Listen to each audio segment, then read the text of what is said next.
지난주에 사무총회가 있어서 여기에 계신 분들은 모두 참석해 주셨습니다. 장로 2명을 피택하였고 여러 명의 권사를 또 선정할 수 있었습니다. 우리가 계획은 했지만 하나님이 결정해 주셨음을 저는 그렇게 믿고 있습니다. 장로 후보 2분은 아마 유학생부터 일본에 계셨던 것 같아요. 그리고 본 교회에 정착하신 분들입니다. 한 분은 저희 교회에서 세례를 받으신 분이고 또 한 분은 89년부터 본 교회에서 신앙생활을 해오신 분입니다. 2분은 저희 교회가 출신 교회이고 인생에 있어서 신앙의 중심지였습니다. 새로운 권사 가운데는 결혼하여 일본에 와서 80년부터 오늘까지 40여 년을 신앙생활 하신 분이 있습니다. 처음에 교회에 등록했을 때 교회 이름은 동경 신죽교회였고 작은 공동체였습니다. 동경 양복회관을 사용하지 않을 때 오신 분입니다.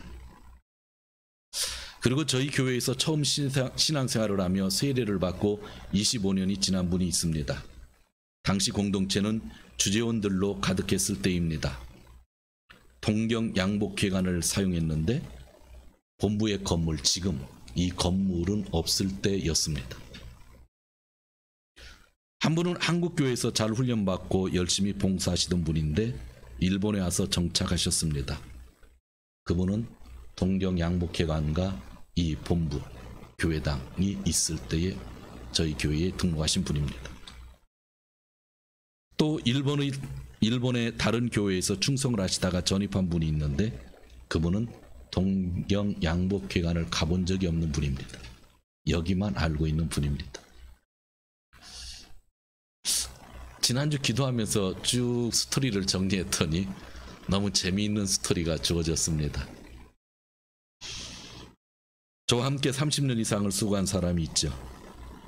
한국 농촌의 개척교회, 일본에서는 오카자키 고베를 거쳐 지금 동경에서도 협력하고 있습니다. 일반적으로 크리스찬은 교회는 하나님을 위해서 존재한다고 그랬죠. 이렇게 예배하잖아요. 그리고 세상을 위해서 존재하니까 선교를 하는 겁니다. 그리고 자기를 위해서 존재하기 때문에 교육이 필요한 겁니다.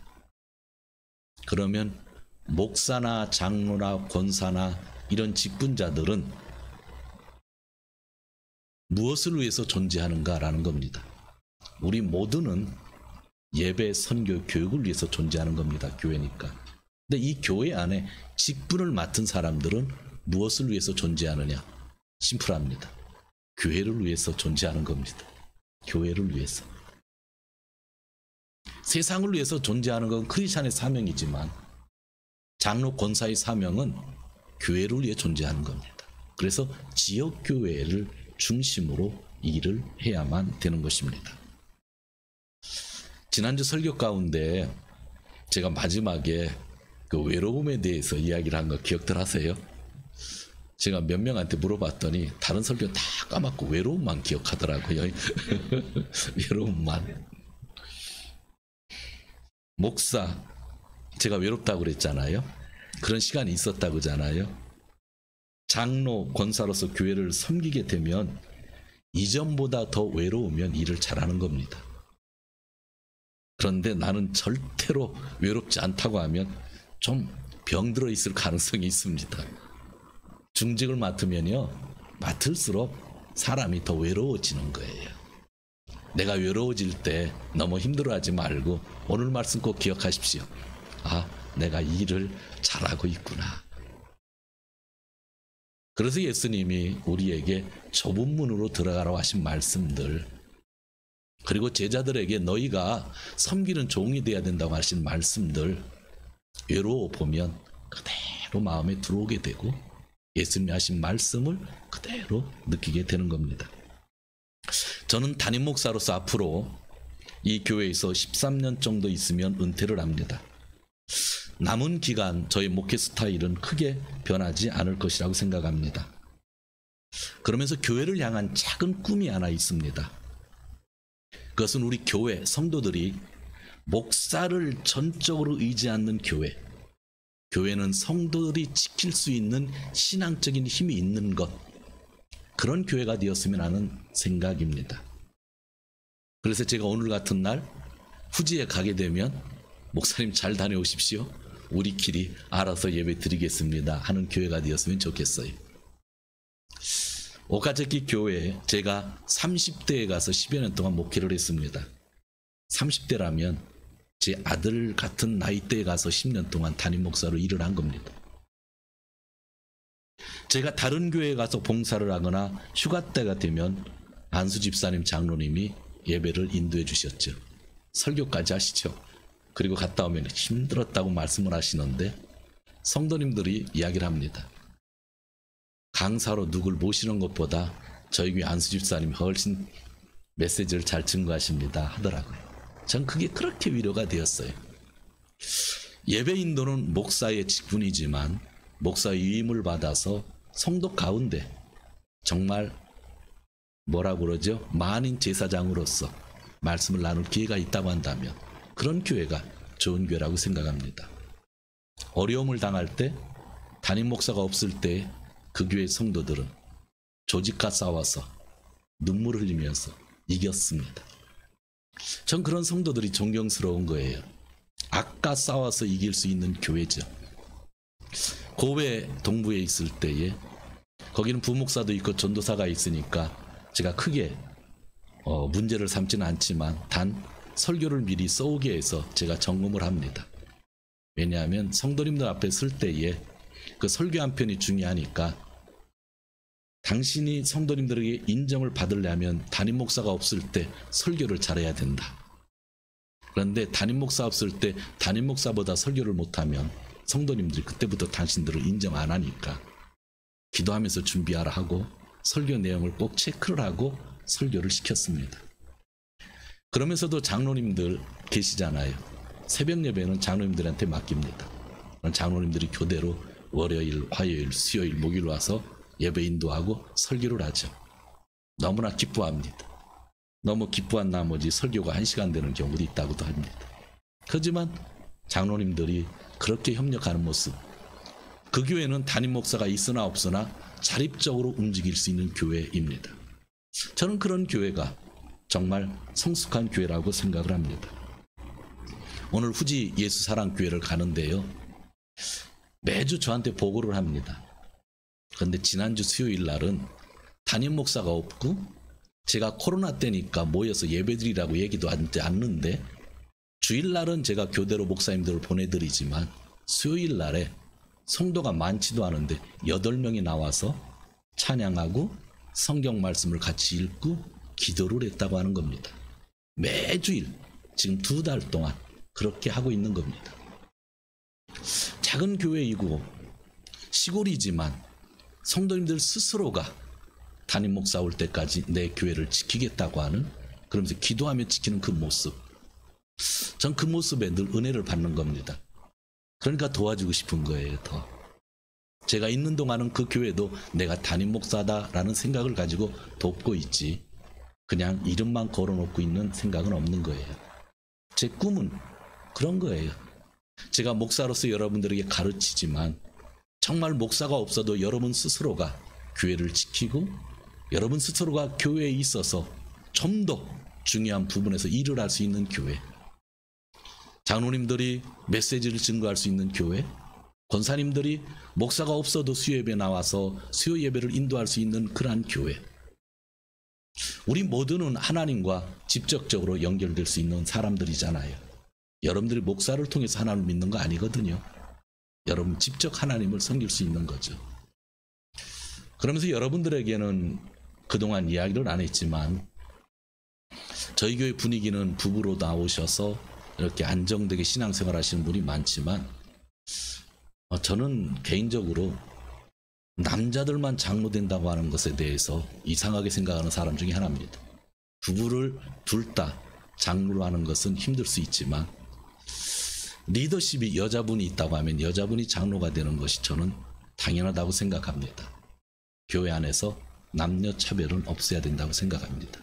근데 저희 교회도 남자는 장로, 여자는 권사 되는 경우가 많은데 앞으로 이러한 것도 한 10여 년 지나면 아니면 5, 6년 지나면 이러한 분위기도 바뀌면 좋겠다. 20여 년 전에 지방에 모임을 가졌는데 여자 목사님이 오셔서 설교를 했습니다. 어쩔 수 없이 들었잖아요. 그 당시만 해도 여자분들에게 안수를 안 줄 때죠. 전 그게 이해를 못하겠어요. 그런데 여자 목사님이 말씀을 하는데 목사님들이 앉아있는 거예요. 평신도랑. 그런데 축도한다고 하니까 보수적인 목사님들 지금 다 은퇴했지만 다 1층으로 내려가는 거예요. 저만 축도받았어요. 그랬더니 내려갔더니 어른 목사님들이 야, 여자가 축복 기도하는데 네가 왜 거기 있냐 그러더라고요. 그 정도로 옛날 사람들은 유교 정신 안에서 신앙을 해석했던 거예요. 하나님 안에 나이 든 사람, 나이 어린 사람, 여자, 남자 구별 없고 오래 있었던 사람, 최근 온 사람 구별 없는 겁니다. 하나님 안에는 누구나 다 동일한 인격체라고 하는 것을 우리가 기억했으면 좋겠다라고 그렇게 생각을 합니다. 그러면서 저는 여러분에게 목사들마다 자기 달란트가 다 다르지만 저는 특별히 가르치는 일을 중요시 생각하고 있습니다. 중요한 직분자들이 세워지고 성도님들이 같이 협력해서 정말 이 교회를 위해서 우리가 열심히 일을 해야 되는데 오늘 예수님의 말씀 가운데 무엇이 가장 필요할까 생각했을 때 예수님이 기도를 가르쳐 주신 것이 있더라고요. 이것이 기본이 되지 않으면 우리가 좋은 교회를 이룰 수 없기 때문에 오늘은 예수님이 우리에게 주신 말씀 가운데 기도에 대한 말씀을 간단히 전하려고 합니다. 5절 말씀입니다. 5절 말씀 같이 읽도록 합니다. 너희는 기도할 때에 위선자들처럼 하지 말아라. 그들은 사람들에게 보이려고 회당과 큰 길 모퉁이에 서서 기도하기를 좋아한다. 내가 진정으로 너희에게 말한다. 그들은 자기네 상을 이미 다 받았다. 우리는 주기도문이라고 해서 9절부터 13절을 중요시하고 늘 외우고 있지만 예수님이 그런 목적으로 우리에게 기도를 가르쳐 주신 것이 아닙니다. 예수님은 기도를 하기 전에 먼저 주의할 것을 우리에게 말씀해 주셨는데 위선자들을 주의해야 된다고 하셨습니다. 위선자들은 어떻게 기도하는가 하면 사람에게 보이려고 기도를 하는 겁니다. 시장에 나가면 사람들이 많이 있잖아요. 그럼 손을 들고 거기서 기도를 하는 겁니다. 그런 기도는 필요 없다고 하는 겁니다.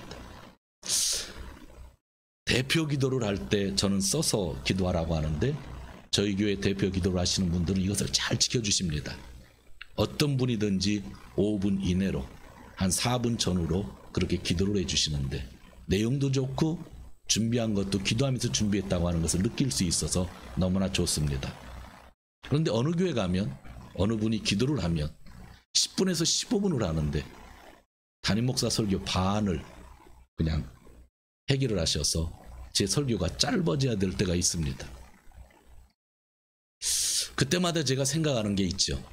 어른 되신 분에게 제가 이야기한다고 고쳐지지는 않아요. 그래서 저는 고쳐지지 않을 사람한테는 절대로 얘기하지 않습니다. 그런데 왜 그렇게 기도하는가? 집에서 혼자 많이 기도하는 건 좋지만 이런 공예배에 있어서는 기도는 보이는 게 아니잖아요. 보여주는 게 아니잖아요. 내가 기도 잘한다고 하는 것을 사람들에게 알리는 거 아니잖아요. 예배를 돕는 기도를 하는 겁니다. 오늘 예수님이 말씀하신 것은 너희가 기도할 때 참 중요한 것이 있는데 보이려고 보여주려고 사람들에게 나를 내세우려고 기도하지 말라라는 겁니다. 그리고 6절을 보면 제가 읽겠습니다. 너는 기도할 때에 골방에 들어가 문을 닫고서 숨어서 계시는 내 아버지께 기도하라. 기도한다고 하면 골방에 들어가라는 겁니다. 혼자 조용한 곳을 찾아서 기도하라는 겁니다. 왜냐하면 하나님은 거기서 다 보고 계시니까.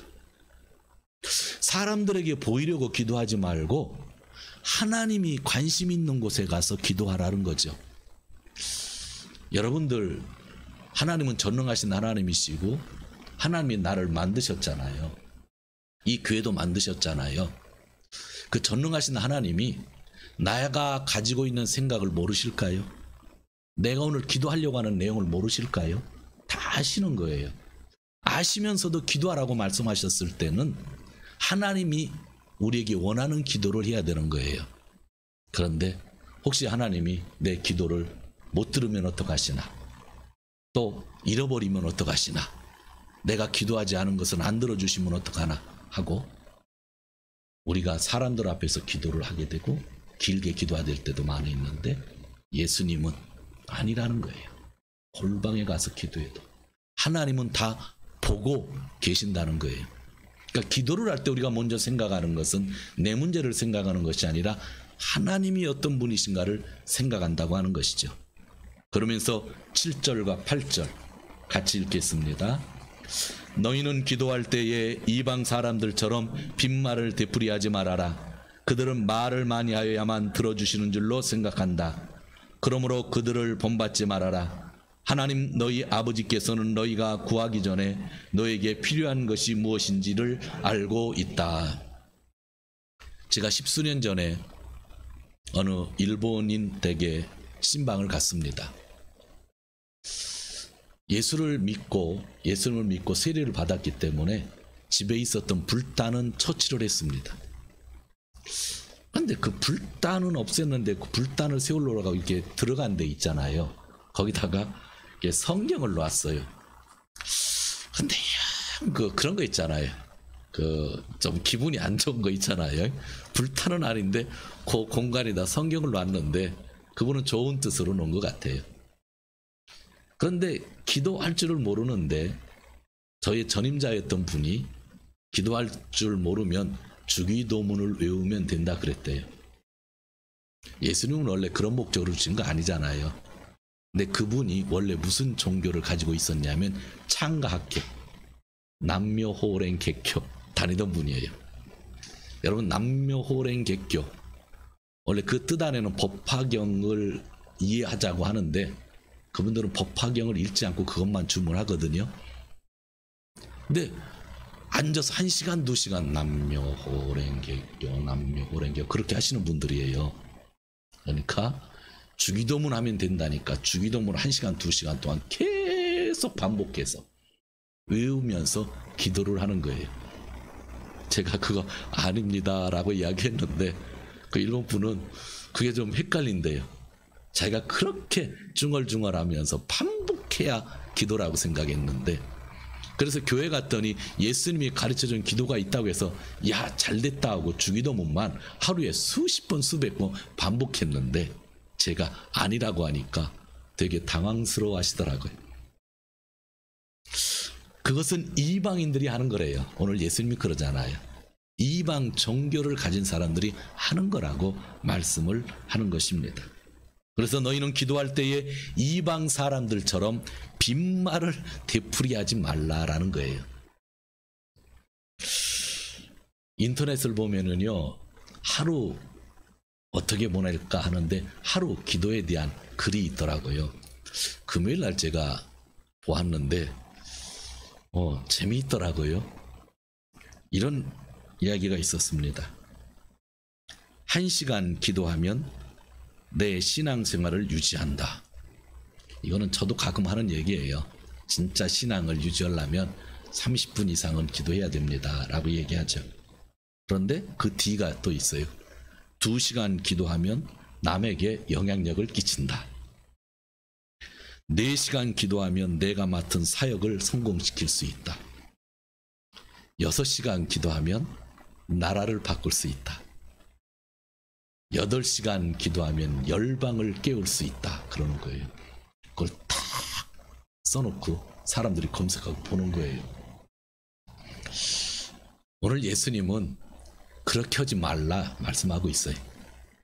여러분 네트 검색하다가 참 신앙 좋은 얘기다 하고 배우려고 하면 예수님 뭐라고 하면 그거는 이방인들이 하는 거지 교회에서는 그렇게 하면 안 된다 말씀을 하고 있는 거예요. 기도가 나에게 초점이 있으니까 시간이 행위로서 나타나는 거예요. 기도는 나에게 초점을 주는 것이 아니라 하나님을 보면서 하나님과의 관계 속에서 하는 거잖아요. 그래서 예수님이 조심해야 될 것을 이야기하는 것은 사실 오늘날 기도 많이 한다고 하는 사람들이 가지고 있는 습관들을 부수는 작업이라고 하는 걸 우리가 기억해야 되는 거예요. 저는 기도를 비판하지 않아요. 기도는 반드시 해야 되는 거예요. 그런데 기도는 방법이 있는 거예요. 하나님의 보좌를 움직이는 기도라는 책이 있는데 제가 물론 보았습니다. 1997년에 나왔는데 박종은 집사라는 분이 쓰셨습니다. 그 책을 보면 10년간 하루도 새벽 기도를 빠뜨리지 않고 하루 7시간 기도해 왔고 그에 대한 간증, 그에 대한 축복, 그것을 책으로 만들었는데 아마 당시 국민일보 쪽에서 책을 냈나 해서 그 관계에 있던 그 교회 목사님이 추천사도 내고 그랬어요. 많이 팔렸죠. 그 집사님 강사로도 많이 여기저기 다니시고. 전 그 책을 좀 읽다가 그냥 덮었어요. 뭐 말도 안 되는 소리를 하고 있나 하고. 그런데 신앙 좋으신 분들은 7시간 기도한다고 하니까 나도 그렇게 되고 싶다 하고 그분을 집회로 모시면 인기가 많았습니다. 기도는 반드시 해야 될 일이지만 주의해야 될 일이 있습니다. 이방 종교를 가르치는 사람들은 반복적으로 기도하고 길게 해야만 된다고 가르칩니다. 그러나 하나님은 이미 알고 있으니까 구체적으로 기도하는 방법을 예수님이 알려주신 것만 하면 된다고 우리에게 말씀하고 있는 겁니다. 하나님은 내가 기도하든 기도하지 않든 내 모든 것을 알고 계십니다. 만약에 우리가 7시간 기도해야 한다고 하면 이것은 행위로 응답을 받는 겁니다. 내가 노력한 만큼 주어지는 것이니까. 마르틴 루터는 로마에 갔을 때에 계단 성당을 바라봤죠.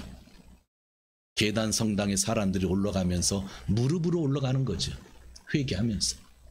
무릎으로 또 기도하면서 내려오는 거죠. 그러면서 사람들은 거기에서 죄가 용서된다고. 그걸 행위라고 하는 거죠. 왜? 계단을 걸어 올라가야지 무릎으로 올라가요. 무릎으로 올라가면 하나님의 죄를 용서해 주시나요? 그는 그래서 철저하게 믿음으로 말미암아 구원을 얻는다는 그런 마음을 가지고 종교개혁에 임했던 거죠. 7시간 기도해야 된다고 책을 썼던 분이 지금 무엇을 하는가 하고 제가 검색을 해봤는데 요즘 어떤지는 모르겠는데 1년 전까지는 제가 오래 살았던 부천이라는 곳에서 제가 그 적은 다 아는데 기도하는 교회라는 교회를 만들어서 지금은 목사로서 일을 하고 있다고 합니다. 그게 성도님들도 다니고 있겠죠. 기도를 강조하니까 너무 좋겠죠.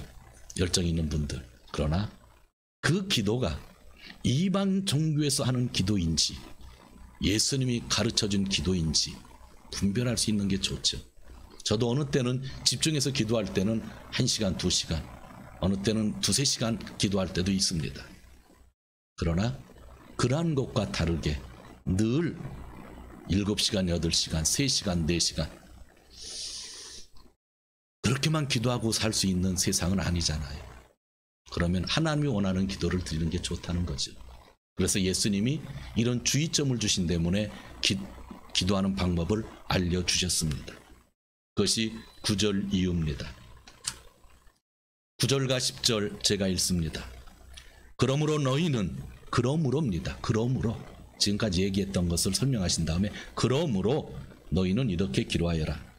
먼저 하늘에 계신 우리 아버지 그 이름을 거룩하게 하여 주시며 그 나라를 오게 하여 주시며 그 뜻을 하늘에서 이루신 같이 땅에서도 이루어 주시옵소서. 기도는 하나님과의 관계가 우선입니다. 물에 빠지면 헬프미부터 해야 되지만 정상적인 기도는 하나님과의 관계부터 시작하는 겁니다. 하나님께 기도를 하면서 하나님을 모른다고 하면 그건 기도가 아니에요.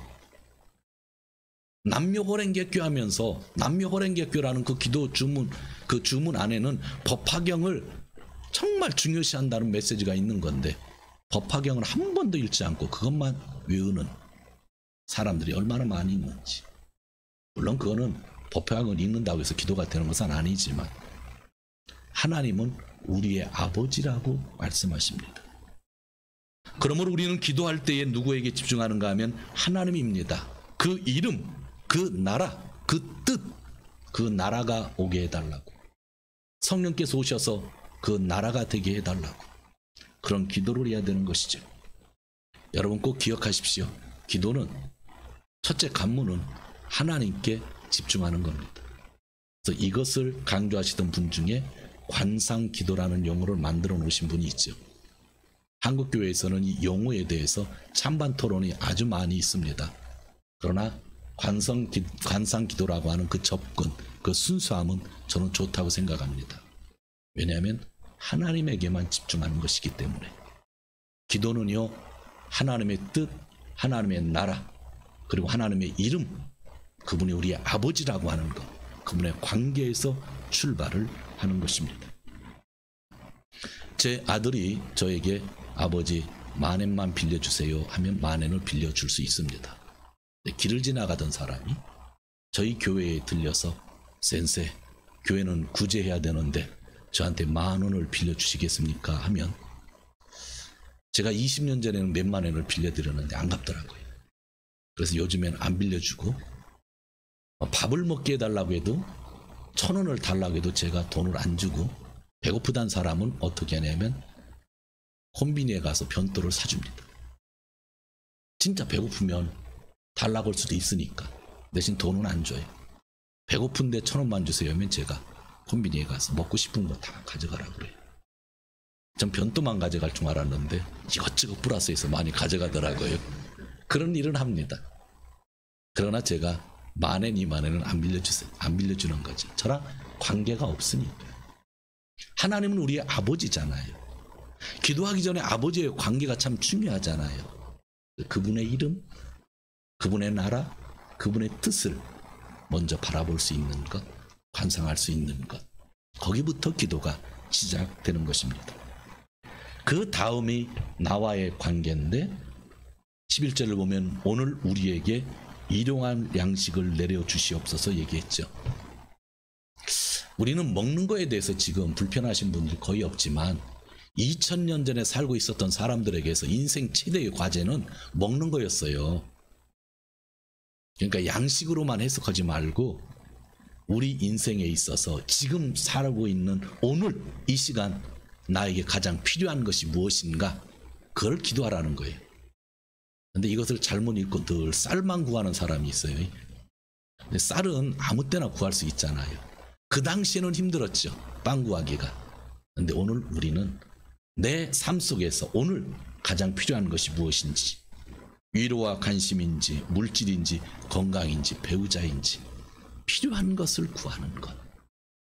그 다음에 또 말씀하시기를 12절이죠.